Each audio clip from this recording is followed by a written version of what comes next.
Today we're going to start a Roy Lichtenstein inspired explosion, and it's going to be three-dimensional. He had a few sculptures that were explosions. So yes, it's going to stand up. Before we get out our paper, you need a plan. So I sketched out a quick plan. I call it Beautiful Boom. It should use zigzag lines, curvy lines. You can also combine the two, zigzag and curvy, to create part of your image.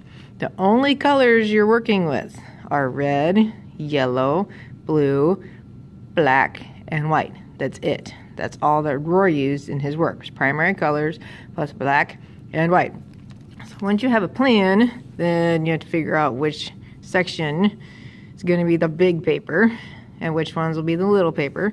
So obviously these two are bigger. That one will be the larger paper. These two are tiny. That'll be small paper for my project.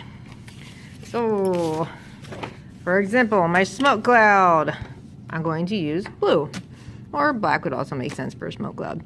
And most of Roy's explosions did not have symmetry, so I am not going to fold and then draw and then cut. I'm leaving it open and drawing my smoke cloud. And you can draw it with pencil. I'm just using crayon so you can see it.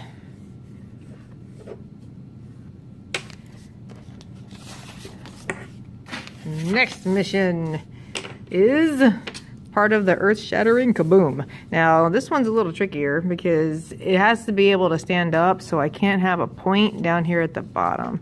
So on my kaboom, I'm going to make sure that when I draw it, there's a flat section here, because the flat piece will help hold it up. And then I can make my zigzags that are exploding all over the page.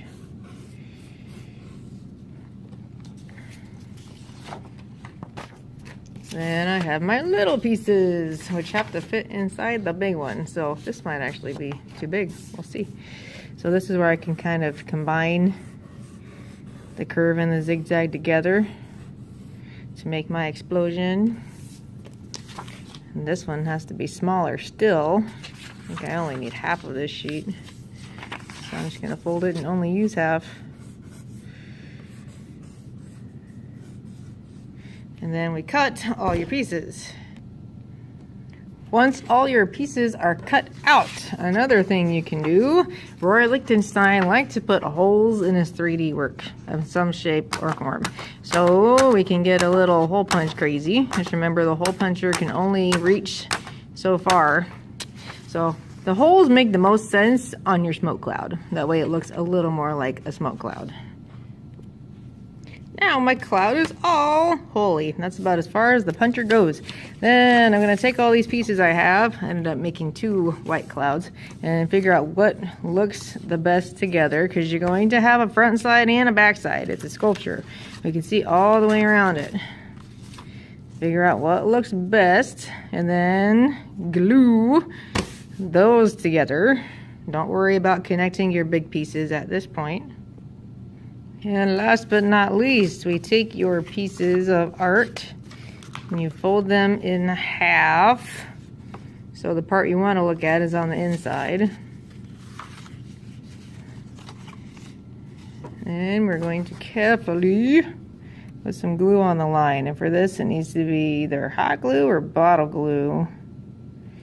They're not going to stand just yet. I'm trying to make sure the bottom of this piece is lined up with the bottom of my large piece, my red piece. Kind of stick them together on that line where it's folded. It's very important that the bottoms line up, because that will help it stand better in the end. And then we let it dry. And once it's dry, then we'll have a standing, exploding sculpture.